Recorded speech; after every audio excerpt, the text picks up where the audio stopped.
Welcome back students on our YouTube channel study summit. Students, आज की video में हम लोग डिस्कस करने वाले हैं द केस ऑफ नाउन के एक इम्पॉर्टेंट काइंड्स के बारे में। जी हाँ, हम बात करने वाले हैं पजेसिव केस के बारे में। जैसा कि स्टूडेंट हम सभी लोग जानते हैं कि पजेसिव जो है यह 3 होते हैं: possessive noun, possessive adjective and possessive pronoun. So जो पजेसिव प्रोनाउन और पजेसिव एडजेक्टिव होते हैं, इनके फॉर्म्स हमें बुक्स में मिल जाते हैं, जिन्हें हम लर्न कर लेते हैं और ये आसानी से हमें आ जाता है। लेकिन यदि हम पजेसिव नाउन की बात करें तो पजेसिव नाउन के फॉर्म्स होते नहीं हैं, इन्हें हमें खुद क्रिएट करना पड़ता है, खुद फॉर्म करना पड़ता है कुछ नियमों और कंडीशन के अनुसार। वे कौन से रूल्स और कंडीशंस होते हैं, इस वीडियो का उद्देश्य यही है। तो चलिए शुरू करते हैं आज के टॉपिक को। देखते हैं कि किस प्रकार से हमें नाउन का पजेसिव केस बनाना होता है। तो रूल नंबर फर्स्ट है आपका, व्हेन टू नाउन्स, जब दो noun are closely connected, closely यानी कि काफ़ी घनिष्ठता या समीपता से कनेक्टेड, आपस में जुड़े होते हैं किसी एक पर्टिकुलर नाउन से, किसी एक नाउन के साथ इनका संबंध होता है। द पजेसिव साइन, तो क्या करते हैं आप, जो पजेसिव साइन होता है apostrophe, apostrophe S and preposition of, ये 3 साइंस हैं पजेसिव केस के, जिसके द्वारा कि आप किसी नाउन का पजेसिव केस बनाते हैं। So remember this, the possessive case, possessive sign, तो पजेसिव साइंस जो हैं इज पुट रखा जाता है to the latter only, last वाले नाउन के साथ। क्यों और कैसे, मैं आपको हिंदी में एक सिंपल तरीके से बता दूं कि देखिए, जब दो सेपरेट नाउन का संबंध किसी एक नाउन से दर्शाया जाता है, किसी एक नाउन के साथ दिखाया जाता है, और वहाँ पे ये क्लियर हो जाता है कि इन दोनों का जो संबंध है सिर्फ एक नाउन से ही है। ओके, तो वहाँ पे जो दोनों नाउन जो एंड से जुड़ते हैं, जो लास्ट में एंड के बाद आने वाला नाउन होता है, उसको क्या करते हैं हम, उसी को केवल पजेसिव फॉर्म करते हैं, पजेसिव नाउन बनाते हैं। कैसे, कुछ एग्जाम्पल्स हम आपको देते हैं। जैसे देख लीजिए एग्जाम्पल्स में, हिंदी में लिखते हैं जैसे राम और श्याम के पिता, राम और श्याम के पिता। अब आपको कहा जाता है यार इस सेंटेंस को जो है ना आप इंग्लिश में बदलो, यानी कि ये एक आपको क्या बता रहा है कि राम और श्याम 2 लोग हैं। ओके, 2 नाउन्स हैं, इनका संबंध, घनिष्ठ संबंध क्या है, एक नाउन के साथ है, एक पिता के साथ है। तो अब आपको यहाँ ये फाइंड आउट करना होता है कि इन दोनों का जो संबंध है एक ही पिता से है, मतलब इनके एक ही पिता है या ज़्यादा है, मतलब अलग अलग है। ऐसा तो कहीं नहीं रहा है, कह रहा है कि क्लोजली कनेक्टेड, घनिष्ठता से संबंध जुड़ा हुआ हो। तो कैसे फॉर्म करेंगे देख लीजिए, आप क्या लिख लिए, राम और एंड श्याम। ओके, अब यहाँ पे हो गया फादर, क्लियर। तो अब यहाँ पे आपको ये फाइंड आउट करना है कि यार इन दोनों का संबंध जो है पिता से है, ठीक है, तो इन दोनों के पिता एक ही हैं या अलग अलग हैं। इसको जानने के लिए आपको मैं सिंपल सा ट्रिक बताता हूँ। जो जिसके साथ संबंध दर्शाया जा रहा है, इस नाउन को देख लेना कि ये सिंगुलर है या प्लूरल है, सिंगुलर या प्लूरल। ओके, यदि सिंगुलर है तो यह यहाँ पे क्लियर हो जाता है कि इन दोनों के जो पिता हैं वो एक ही हैं। यदि प्लूरल है, ओके, यदि प्लूरल हो जाता है यहाँ पे नाउन, तो क्या क्लियर होता है कि 2 पिता हैं, यानी कि दोनों के पिता जो है वो अलग अलग हैं। तो यहाँ पे हमें कंडीशन दी गई कि क्लोजली कनेक्टेड हो, यानी कि उनका घनिष्ठ संबंध हो जिस नाउन के साथ दर्शाया जा रहा है। तो इन दोनों का जो संबंध है यहाँ पे सिंगुलर है, यानी कि एक ही पिता हैं। तो आपको क्या करना है, इन दोनों नाउन्स में से लास्ट वाले नाउन को क्या करना है, पजेसिव प्रोनाउन बनाना होता है। सो स्टूडेंट्स, चलिए यहाँ पे आपको क्लियर हुआ। अब मैं ये बता दूं, सिंगुलर का एक कंडीशन था, अब दूसरा जो प्लूरल का कंडीशन होता है यह मैं आपको बताता हूँ रूल नंबर 2 में। कैसे, कह रहा है कि ईच ऑफ 2 आर मोर, प्रत्येक दोनों नाउन या 2 से अधिक नाउन का, नाउन जो है कनेक्टेड नाउन, संबंधित नाउन हो, जुड़े हुए नाउन हो, इम्प्लाइंग जिसकी एक मीनिंग हो, जिसका अर्थ हो सेपरेट पोसेशन, यानी कि अलग अलग संबंध रखने वाला। जैसा मैंने आपका बताया था कि अगर प्लूरल नाउन यहाँ पे होता है तो इन दोनों का क्या हो जाता है, संबंध जो है सेपरेट पोसेशन दर्शाता है, इम्प्लाइंग सेपरेट पोसेशन।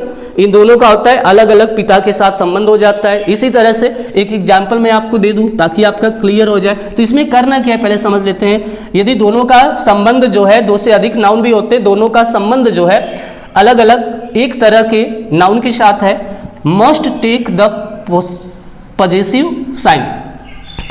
तो क्या करना है आपको कि ऐसे जो नाउन्स आते हैं जिनका एक जैसे अलग अलग नाउन के साथ संबंध होता है, तो उन दोनों नाउन्स को क्या करना है आपको पजेसिव साइन लगाना है। यानी कि जो मैंने बताया आपको कि पजेसिव नाउन बनाने के 3 साइंस होते हैं, एपोस्ट्रॉफ, यस और ऑफ। ठीक है, तो यहाँ पे देख लेते हैं किस तरह से फॉर्म होता है। जैसे मैं छोटा सा एग्जांपल आपको देता हूँ।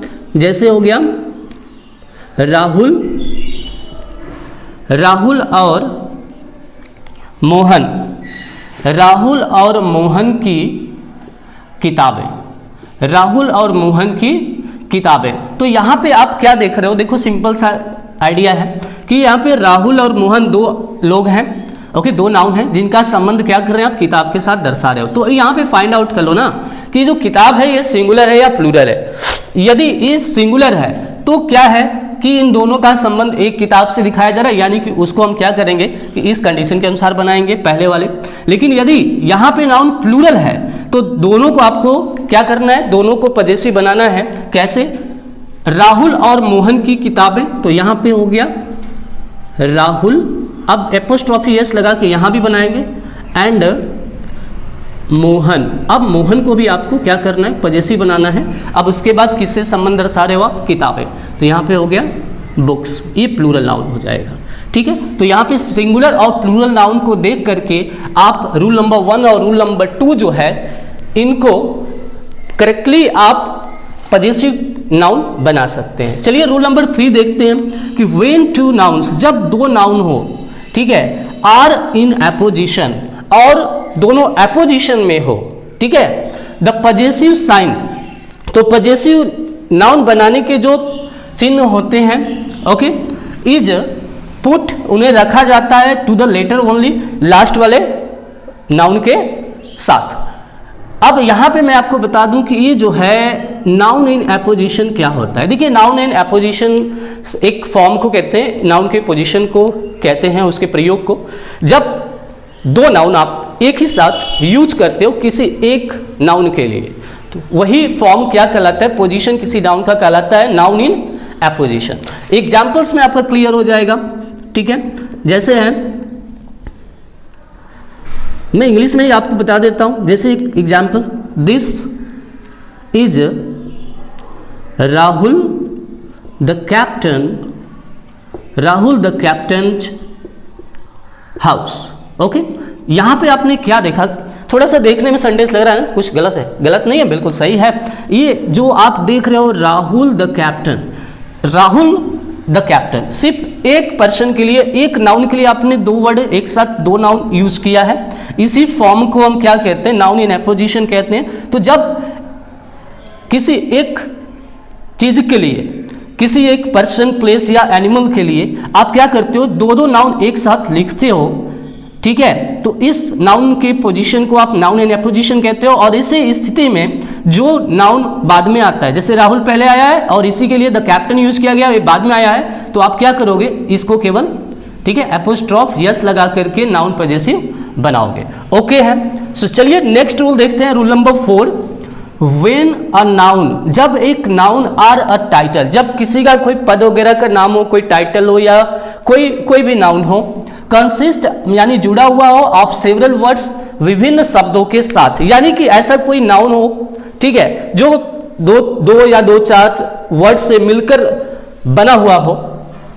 द पजेसिव साइन, तो possessive sign is attached means जुड़ता है only to the last word. इस कंडीशन में भी आपको क्या करना है, लास्ट वाले नाउन को ही पजेसिव केस बनाना है आपको, जब बहुत सारे वर्ड्स मिलके कोई नाउन बने हो। तो कैसे, एग्जाम्पल है इसके लिए आपके लिए।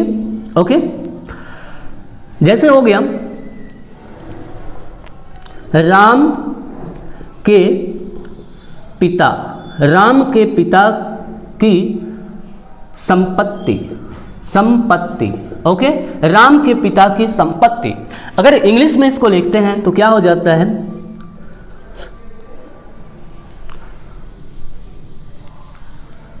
The property of Ram father. Okay, तो अब यहाँ पे देख रहे हैं the property of Ram father. Clear? तो यहाँ पे अगर आप ध्यान से देखें तो ये जो एक नाउन बनाया गया है राम के पिता की प्रॉपर्टी में, अगर देखें तो यहाँ पे जो नाउन फॉर्म हो रहा है द प्रॉपर्टी ऑफ राम, या यहाँ पे दो नाउन से जुड़कर बन रहा है। ओके, यानी कि बहुत सारे वर्ड्स मिलकर एक नाउन को फॉर्म कर रहे हैं और इनका पजेसिव बनाना है। तो हम क्या करेंगे कि इनमें नहीं लगाएंगे, हम इन्हें छोड़ देंगे। ठीक है, पहले को छोड़ देंगे, ये दूसरा जो है आपका राम, ठीक है, इसका पजेसिव केस बनाएंगे और फिर हो गया clear, the property of Ram's father. So students, इसको फटाफट नोट कर लीजिए आप लोग, ताकि जो नेक्स्ट रूल्स हैं पजेसिव केस के नाउन के वो हम आपको पढ़ा सके। ठीक है, तो चलिए नेक्स्ट रूल की तरफ बढ़ते हैं, आगे देखते हैं कि वे रूल्स क्या हैं। ओके, आप लोग बस वीडियो के साथ बने रहिए, आई मीन मेरे साथ बने रहिए कुछ पल और हम आपके पूरे कंसेप्ट आज जो है नाउन पजेसिव के बारे में क्लियर करने वाले हैं। ठीक है, आज के बाद जो है ना आपको कोई डाउट नहीं होने वाला कि नाउन के पजेसिव केस किस तरह से आपको बनाने होते हैं। ओके है, चलिए, तो कुछ इंपॉर्टेंट इसमें नियम भी होते हैं जिसको हम आपका क्लियर कर देते हैं फटाफट। तो चलिए, रूल नंबर जो है 5, रूल नंबर 5 जो होता है वे क्या होता है, चलिए सिंपल सा है, बस बिल्कुल ध्यान दीजिए, क्लियर हो जाएगा। अब यहां पे आता है कि when a noun is singular, okay, when a noun is singular the possessive, जब कोई नाउन जो होता है, कोई नाउन भी हो, अगर वो सिंगुलर है और उसका पजेसिव केस आपको नाउन का बनाना है तो क्या करेंगे, ध्यान दीजिए कि when a noun is singular the possessive case is formed, possessive case is formed यानी पजेसिव केस बनाया जाता है by adding apostrophe s to the noun. Clear? यानी कि जब कोई नाउन आपका सिंगुलर नाउन हो, ओके, और उसका पजेसिव केस आपको बनाना हो तो उसमें हम क्या करते हैं कि एपोस्ट्रोफ यस लगा करके उसका पजेसिव केस बनाते हैं। कैसे बनाते हैं, मैं आपको कुछ एग्जांपल दे दूं, जैसे बच्चे का किताब, बच्चे का किताब। ओके, तो यहां पे क्या देखा आपने, बच्चे हैं, बच्चे तो है नहीं, बच्चे यानी कि सिंगुलर, तो बच्चे की स्पेलिंग क्या होती है, CHILD, चाइल्ड, चाइल्ड है यानी सिंगुलर नाउन है और इसका आपको क्या करना है, पजेसिव नाउन बनाना है। तो सिंपली आपको क्या करना है, एपोस्ट्रोफी एस लगाना है, चाइल्ड हो गया यानी कि का की मीनिंग हो गई, नेक्स्ट हो गया किताब, ये हो गया बुक। Okay, child's book. अब इसी तरह से आगे बढ़ते जाएंगे, आप लोग फटाफट देखते जाएंगे, जैसे कि लड़के का परिवार यानी कि बॉयज फैमिली। क्लियर है? राम का दोस्त, रामज फ्रेंड। क्लियर? तो चलिए नेक्स्ट देखते हैं rule number 6। Okay, rule number 6 में है कि when a noun is plural, जब कोई नाउन हो और वो प्लूरल हो जाए, ठीक है, ओके, एक कंडीशन और होता है, when the noun is plural and ends in s, the possessive case is formed by adding only an apostrophe। Okay, यहां पे क्लियर कर लीजिए आप लोग। क्लियर? क्या कंडीशन है कि जब कोई नाउन, व्हेन नाउन, जब कोई नाउन प्लूरल हो जाता है, प्लूरल नंबर का हो जाता है, ठीक है, और उसके इंड्स में, उसके अंत में क्या आ जाता है, एस आ जाता है, तो जो आप पजेसिव केस बनाएंगे, ओके, जो पजेसिव केस आप बनाएंगे तो आपको मात्र क्या करना है, एडिंग करना है, यानी जोड़ना है केवल किस चीज को, एपोस्ट्रॉफ को। एपोस्ट्रॉफ जो एक मार्क होता है बस वही लगता है यदि प्लूरल नाउन के अंत में एस आ जाता है। कैसे? जैसे है लड़कों का कमरा, लड़कों का कमरा। ओके, तो लड़कों की इंग्लिश क्या होती है भाई, बॉयज। लड़कों की इंग्लिश बॉयज होता है, प्लूरल है, एस लगा है, तो आपको इसको का की मीनिंग जोड़ने के लिए, नाउन पजेसिव बनाने के लिए केवल एपोस्ट्रोफी लगाना है, और फिर यहाँ पे क्या हो गया, कमरा, यानी कि बॉयज रूम्स। ओके, क्लियर हो गया। अब इसी तरह से कोई भी नाउन आ जाता है, यहाँ पे कोई और नाउन ले लेते हो, जैसे सिंपल है, जैसे गायों का भोजन, गायों का भोजन, तो काउस, काउस ऑलरेडी आएगा, एपोस्ट्रोफी लगाएंगे, फूड हो गया। क्लियर, तो इस तरह से आप इसको बना लोगे। नेक्स्ट है रूल नंबर 7। रूल नंबर 7 में आपको क्या करना है, ध्यान दीजिए, व्हेन अ नाउन, जब कोई नाउन इज प्लूरल, कोई नाउन प्लूरल है, ठीक है ना, कोई नाउन क्या है, प्लूरल है, but okay, but does not ends in S. Okay, I mean what, कि जब कोई नाउन आपका प्लूरल हो जाता है लेकिन उसके अंत में जो है क्या नहीं आता, एस नहीं आता है। ऐसे बहुत सारे नाउन्स होते हैं, क्लियर है ना, बहुत सारे ऐसे प्लूरल नाउन होते हैं जिनके अंत में यस या यस का प्रयोग नहीं करते हैं। तो ऐसे नाउन के हम पजेसिव नाउन केस कैसे बनाएंगे, हम आपको बता देते हैं। The possessive case is formed by adding apostrophe s, यानी कि जब कोई नाउन होता है जो प्लूरल है, ठीक है, नाउन यदि प्लूरल है और उसके अंत में एपोस्ट्रॉफ या यदि यस या नहीं लगा है, तो उनका जो पजेसिव नाउन आप बनाएंगे, आई मीन पजेसिव केस बनाएंगे, तो उसमें एपोस्ट्रॉफी यस दोनों का ऐड करेंगे उस नाउन में, ठीक है, टू द नाउन। ओके है, चलिए एग्जाम्पल्स देख लो आप लोग, क्लियर हो जाए कंसेप्ट आपका, ठीक है। तो अब इसके लिए एग्जाम्पल मैं दे देता हूं, जैसे बच्चों का खेल, बच्चों का खेल हो गया। ओके, इसका आप बनाओ, बच्चों की इंग्लिश क्या होती है भाई, बच्चों की इंग्लिश हो गई चिल्ड्रन। ओके, तो चिल्ड्रन क्या है, प्लूरल है, जिसके अंत में यस आया है क्या, नहीं आया है, तो इसका अगर पजेसिव बनाना है आपको तो एपोस्ट्रॉफ यस दोनों लगा लो। चिल्ड्रंस, खेल का क्या हो गया, गेम। ओके है, ठीक है, चलिए नेक्स्ट रूल की तरफ बढ़ते हैं, रूल नंबर 8 की तरफ। रूल नंबर 8 क्या है कि when a noun is, okay, when a noun is either plural और सिंगुलर, ईदर प्लूरल और सिंगुलर, जब कोई एक नाउन हो इधर प्लूरल, या तो वो प्लूरल हो और या तो सिंगुलर हो, बट नॉन लिविंग,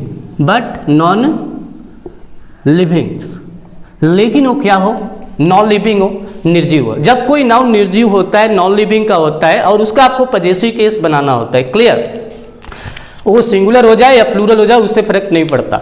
तो उनके जो आपको पजेसिव नाउन बनाना होता है, पजेसिव केस नाउन का, तो बहुत एक सिंपल सा फॉर्मेट होता है, उसको देख लो। देन क्या करेंगे आप, ध्यान दीजिए, इसका एक फॉर्मेट मैं आपको बता देता हूँ। फॉर्मेट होता है, आपको पहले क्या लगाना है, द लगाना है, इसके बाद दो नाउन आएंगे तभी तो संबंध दिखाएंगे। तो क्या करेंगे, जो सेकेंड वाला नाउन रहेगा, सेकेंड नाउन, ओके, उसको द के बाद लिखेंगे, फिर ऑफ लगाएंगे, और फिर जो फर्स्ट नाउन होता है उसे लास्ट में रखेंगे। इस तरह से इसको फॉर्म करेंगे। एग्जाम्पल देख लो, जैसे हैं किताब का महत्व, किताब का महत्व हो गया, ठीक है, किताब का महत्व। यहाँ पे देखा आपने कि किताब का संबंध दर्शाना है जो एक नॉन लिविंग है, तो आपको क्या करना है भाई, सबसे पहले इस फॉर्मेट को ध्यान से पढ़ लीजिए आप, उसके बाद फॉलो करिए। सबसे पहले द हो गया, और फिर ये आपके क्या है, फर्स्ट नाउन है, सेकेंड नाउन क्या है, महत्व, इंपॉर्टेंस। तो आपको क्या करना है, फॉर्मेट के अनुसार पहले सेकेंड नाउन को रखना है, यानी कि सबसे पहले आपको इंपॉर्टेंस को रखना है, और इसके बाद क्या हो गया, का की मीनिंग रखनी है आपको, क्या होती है, फॉर्मेट में देख लो, ऑफ। ओके, ऑफ हो गया। और फर्स्ट नाउन क्या है भाई, फर्स्ट नाउन क्या है, फर्स्ट नाउन लास्ट में आएगा ना, किताब, तो यहाँ पे आपने रख लिया बुक, ठीक है। तो इस तरह से क्या हो गया, किताब का मूल्य, किताब का महत्व। तो इसका आपका जो निर्जीव नाउन है तो किस तरह से फॉर्म करना है, the importance of book. So okay student, I hope कि आप लोगों को पजेसिव केस जो नाउन का होता है इसको फॉर्म करना आ गया होगा, ठीक है। तो अच्छी तरह से आप इसे भी नोट कर लें। और पॉजिटिव केस के जो आपके जो डाउट्स थे उसको क्लियर कर लें। सो स्टूडेंट्स, आज के इस वीडियो में फिलहाल इतना ही। नेक्स्ट वीडियो में मिलते हैं नेक्स्ट टॉपिक के साथ। Thank you for watching my video.